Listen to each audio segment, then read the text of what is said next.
Hello, my friends, and welcome to a brand new episode of Discourse in Magic. My name is Jonah Babins, and this episode is all about what we call in the mastermind weaponizing your show. And what that simply means is getting your show to book you more shows. You know, the old adage in magic is that the way to get more gigs is by being really good at the gigs that you have. And that is 100,000% true. And if you want those shows to turn into other shows, aside from just being really good at magic, there's a couple of things that you can do in your performance, in your attendance at the event to help make that a little bit easier and a little bit more possible. And aside from getting people to book you, there's also tactics in here that I'm about to share with you that is all about getting more reviews as well. So building relationships, getting rebookings, getting referrals, getting reviews, all in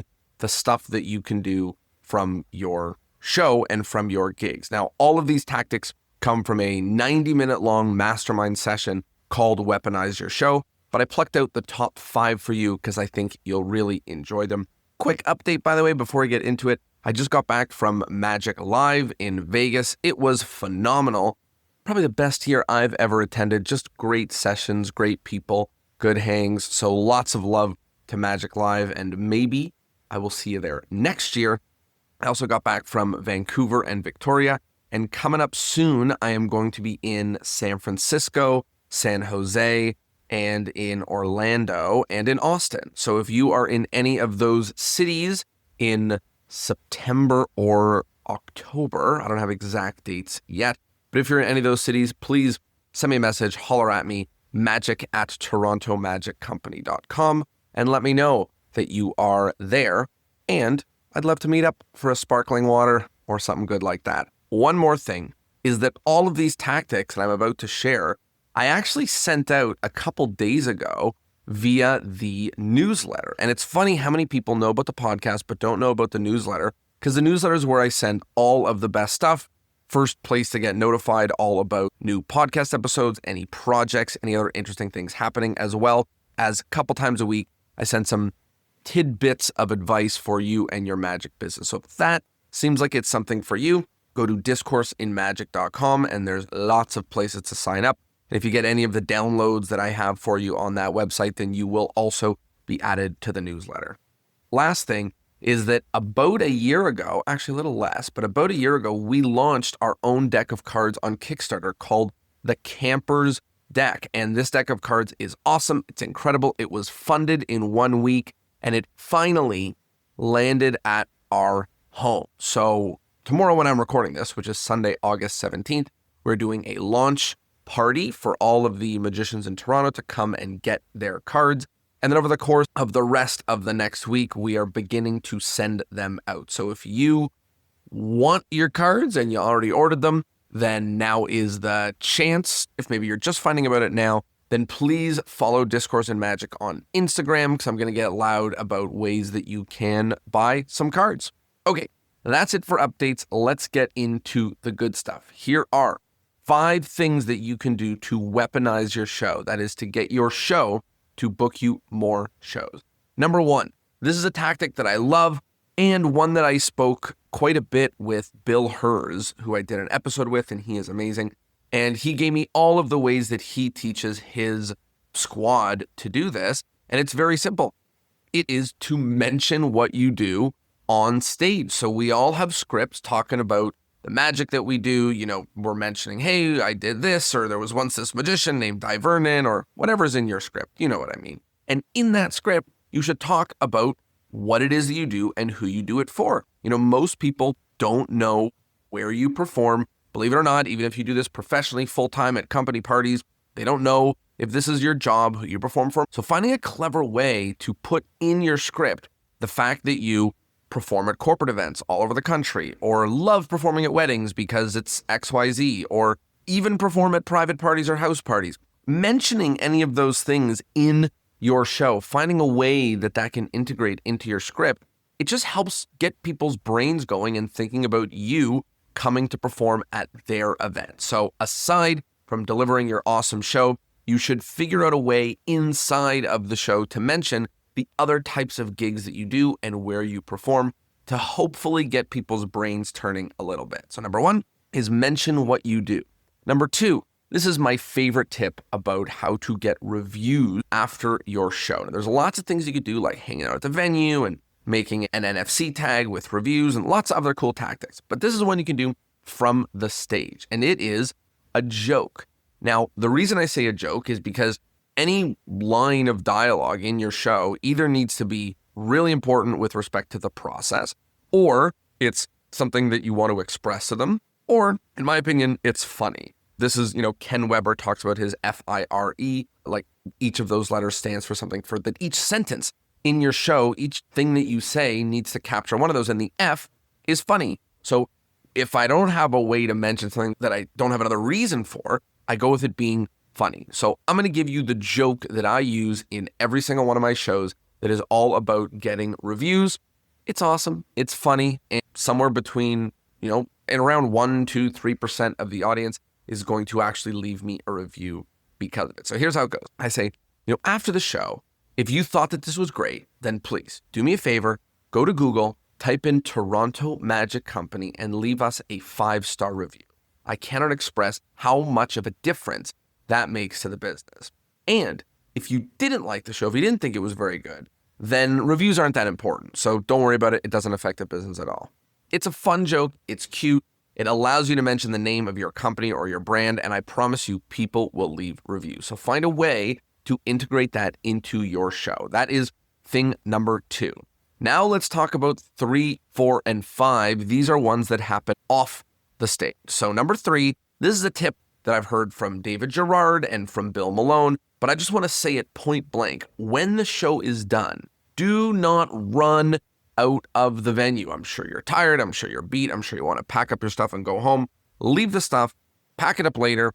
Now's your time to go and meet people. I had a friend who's a very well-known speaker who said that you're doing a good job at your show when people swarm you afterwards. And whether they're swarming you or not, you want to hang out and build some relationships. So a couple easy things to do is to go around the room to all of the people that were volunteers and thank them. Gives you a chance to chat with them and the people that are around them. That's one easy tip. Number 2 is to go and chat with a handful of different people. And this one I got from David Gerard, which I love, which is to say, hey, by the way, over there at that table in about 5 or 10 minutes, I'm just going to do a little bit more magic because a couple people were asking. And then you get to do another little mini show, which is such a fun way to just bring everybody together.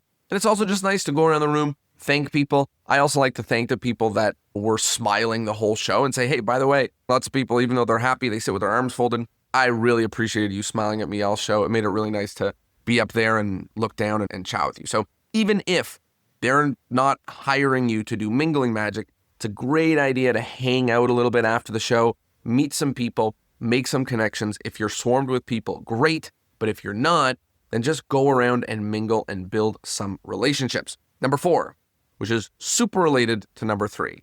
But this is the business card swap. Now, I'm sure you've had this happen that after a show, you're thanking some people, you're walking around and someone says, hey, do you have a card? Now, when people ask if you have a card, there's kind of one of 2 reasons why they're asked. The first is they legitimately have an event that is in their mind, or they put on events and they want to see if you can perform at it and they want to start, the booking process. But sometimes it's kind of like their way of trying to give you something back. Like they want to follow you. They want to know about what you're doing. They want to just remember who you are in case it happens. It's like reciprocity. So what I always do is I say, yeah, absolutely. And while I'm getting it or finding it, I say, do you have an event coming up? And if they say anything that is positive with respect to having an event coming up, then my tip is not to give them a card and say, yeah, call me, but instead is to do the business card swap, which is to give them a card and ask for a card from them. If they do have a business card, grab it and message them. If they don't have a business card, get their info. You can follow them on a social, you can get their email, you can get their phone number. And then the next day, you're going to send a text or an email saying, hey, such a pleasure to meet you. You mentioned an event coming up. Do you have 3 minutes to chat? Or whatever your sales process looks like, I want you to treat it like a new lead just came in. And of course, if it doesn't end up turning into something, no problem. You can put them on your no and maybe list. You can offer to put them on your newsletter, anything like that. But the thing that I recommend you don't do is give them your card and just forget about it. if you're trying to get more bookings, then I want you to do the business card swap, which is you can totally give them a card, but you got to get their info from them. Number 5, this one is less of a tactical thing. I think the first 4 were very tactical. And this is just a mental thing that I think you need to keep aware of, which is that, I sell a lot of magic and I'm always on the phone with like corporate clients or private parties, and they say, we had a magician 3 years ago and he was great. I'm like, awesome. Do you remember his name? I always ask, and they're always like, no, I don't. I'm like, do you remember anything about him? Sometimes they do, sometimes they don't. And part of the reason why that's the case is obviously the magician not following up and keeping a relationship, which is some of the things that we teach in the mastermind. But also part of it is that they're not necessarily easy to remember.